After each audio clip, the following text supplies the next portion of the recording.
The room was already heavy with tension, but the moment Veronica opened her mouth, the entire atmosphere shifted. What started as a family sit-down instantly turned into an interrogation because Veronica had been running her mouth about Tegan, throwing out accusations that no one could ignore. The words weren't light, they weren't casual, they carried weight, and now she was being held to them. The Plath family wanted answers, and this time, there was no way to dodge the truth. It began with the smallest spark, Veronica telling people that Tegan, Ethan's girlfriend, had an OnlyFans account. That claim might have sounded like gossip in the moment, but on national television, in front of family and cameras, it was explosive. The reaction was instant. Caitlyn, Isaac's girlfriend, leaned in and asked the question everyone else was thinking: why would Veronica spread that, and why was she calling people liars? And then came Veronica's defense, the so-called math work excuse. Caitlyn explained she had actually gone to do schoolwork, not whatever Veronica was implying. I did have to do math work, she said, standing her ground. But Veronica had already painted her as dishonest, and now she couldn't back away from it. That's when the demand came. Show us the proof. If Tegan really had an account, if the accusations were real, then Veronica should have been able to back it up in seconds. But she stalled. First, she said she didn't have her phone. Then, almost comically, she pulled it out of her own jacket pocket, fumbling through pages and articles, never landing on anything that proved what she had been saying. The family watched closely, every second of hesitation dragging out the humiliation. The confrontation turned brutal, because there's nothing worse than watching someone try to bluff their way through a lie, with everyone staring them down. Hi friends, I'm Sophie and you're watching Sister Wives Chapter and Reality Scandals Daily. If you've been following this season of Welcome to Plathville, you know how shocking this moment was, and how it lit a fire under both fans and family members. Before we get any deeper into this takedown, make sure you hit subscribe and leave me your thoughts in the comments, because trust me, you're going to want to sound off on this one. Was Veronica out of line, or did the Plath family go too far in cornering her like this? This confrontation mattered because it wasn't just about a single rumor, it was about trust, respect, and whether someone could throw out a damaging claim without any accountability. The Plath family, already dealing with years of fractures, divorces, and betrayals, wasn't about to let another outsider stir the pot unchecked.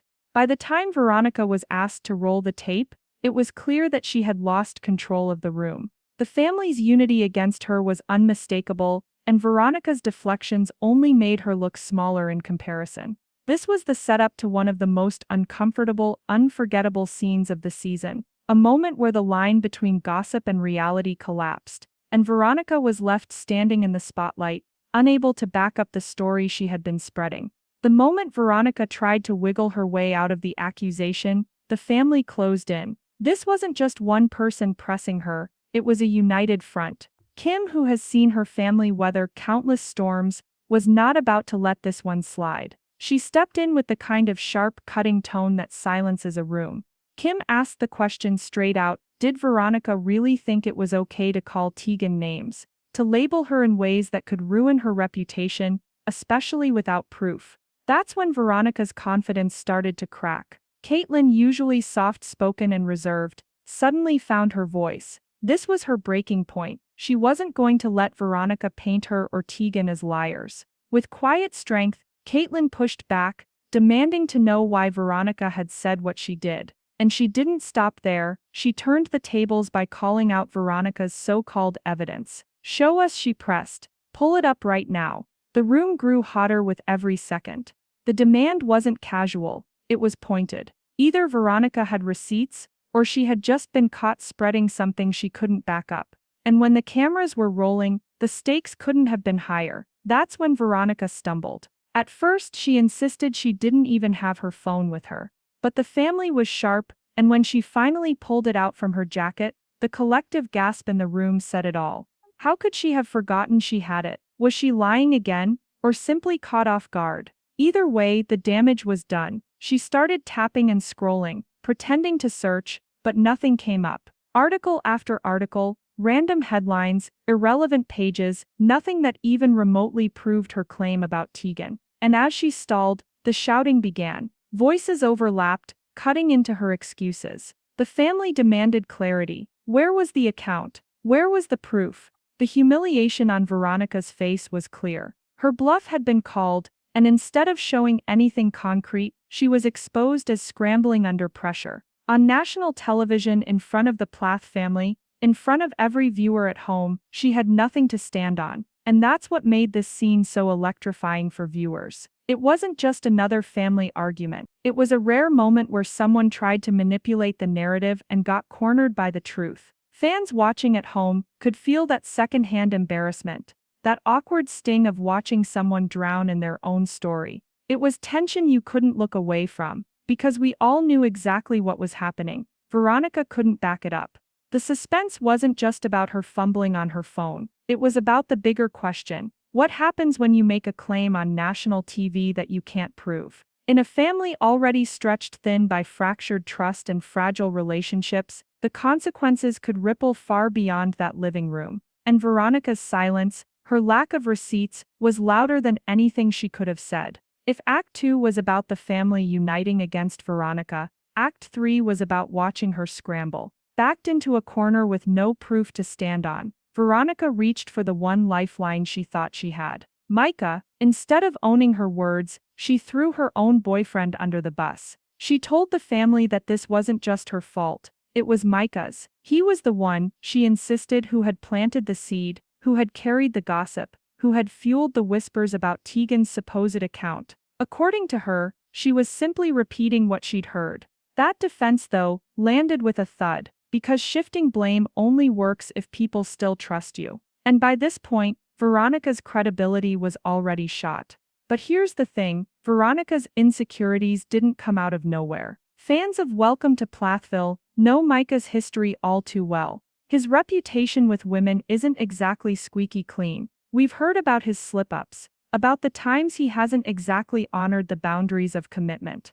That kind of history leaves scars. And for Veronica, who has been burned before, the idea of another woman being anywhere near Micah, even just in conversation, was enough to light that powder keg of insecurity. Still, here's the problem. Insecurity is human, but accountability is a choice. And instead of admitting that she lashed out because she was scared, Veronica doubled down, trying to make it seem like Micah was the one pulling the strings.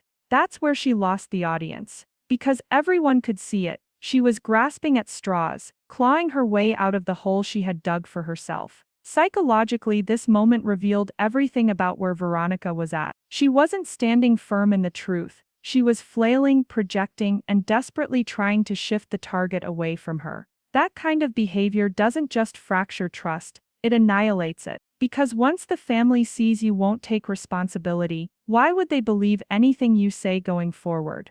And viewers at home, they weren't buying it either. Social media lit up with commentary after this episode aired. Sympathy poured in for Caitlyn, for Tegan, even for Kim, who was put in the position of having to referee yet another explosion in the Plath household.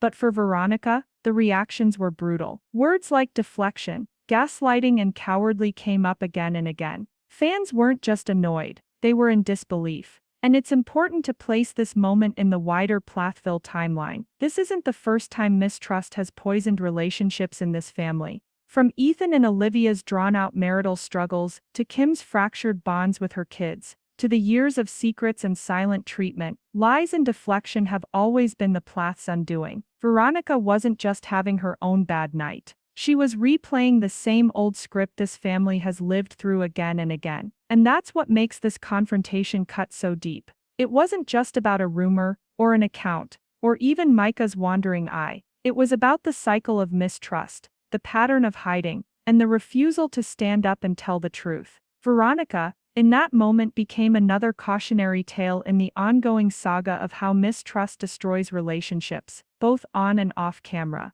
Act 4 was where the confrontation stopped being about Tegan, or OnlyFans, or even Micah, because once the family opened that door, everything Veronica had been trying to keep in the shadows came spilling into the light.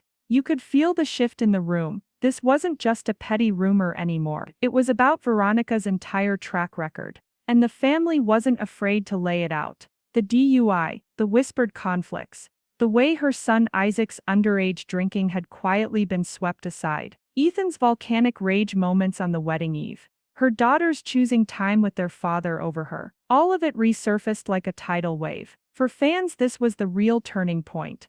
Because up until now, Veronica could play the protective girlfriend card, the worried partner who maybe went too far.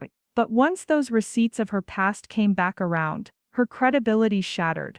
How can you call out someone else's supposed behavior when your own history is still unresolved? That was the question the family and the audience couldn't ignore. Kim's presence in that moment was especially sharp. She's no stranger to being in the hot seat herself, but here she acted like the family's cross-examiner, cutting through Veronica's excuses. It wasn't just about Tegan anymore, it was about accountability. And Kim knew that if Veronica could get away with hiding behind Micah, or blaming the rumor mill, then everything else the family had suffered would just keep festering. The hypocrisy was blinding. Veronica had been so quick to weaponize gossip against Tegan, yet she had a laundry list of controversies trailing behind her. The DUI alone, a moment that should have been met with humility and reflection, had instead been buried. Isaac's drinking, never fully addressed. Ethan's explosive rage, dismissed as if it wasn't part of the same cycle of dysfunction she now contributed to. Every accusation she hurled at someone else came back like a mirror reflecting her own failings. And you could see it in her body language. Veronica wanted control. She always does. She wanted to steer the conversation, to make it about Tegan, about Micah, about anyone but herself. But her history was louder than her voice. Each misstep from her past piled up like evidence in a courtroom, and the verdict was clear: the family didn't trust her, and the fans watching at home were losing patience. From a narrative perspective, this is where the show did what it does best. It tied Veronica's personal implosion into the bigger tapestry of Plathville, because this isn't just about one woman lying. It's about a family where mistrust has become generational, where accountability is always the missing ingredient, and where hypocrisy eats away at every relationship. Veronica wasn't just exposed, she was absorbed into that cycle, another link in the chain of broken trust that defines this family's story. By the end of Act 4, Veronica wasn't just someone who lost an argument. She was someone whose past had finally caught up with her. And the more she fought to hold on to control, the more obvious it became her history was working against her, and no amount of deflection could silence it. By the time Act 5 rolled around, the writing was already on the wall. Veronica wasn't just losing an argument anymore, she was losing the room. The Plath family, one by one, shifted their weight against her, and suddenly she was standing on an island of her own making. Kim's piercing questions, Caitlyn's demand for honesty, Tegan's quiet but undeniable presence, all of it stacked against Veronica. And Micah, he barely came to her defense. The man she had tried so desperately to protect, the man she had blamed to salvage her own image, stayed silent.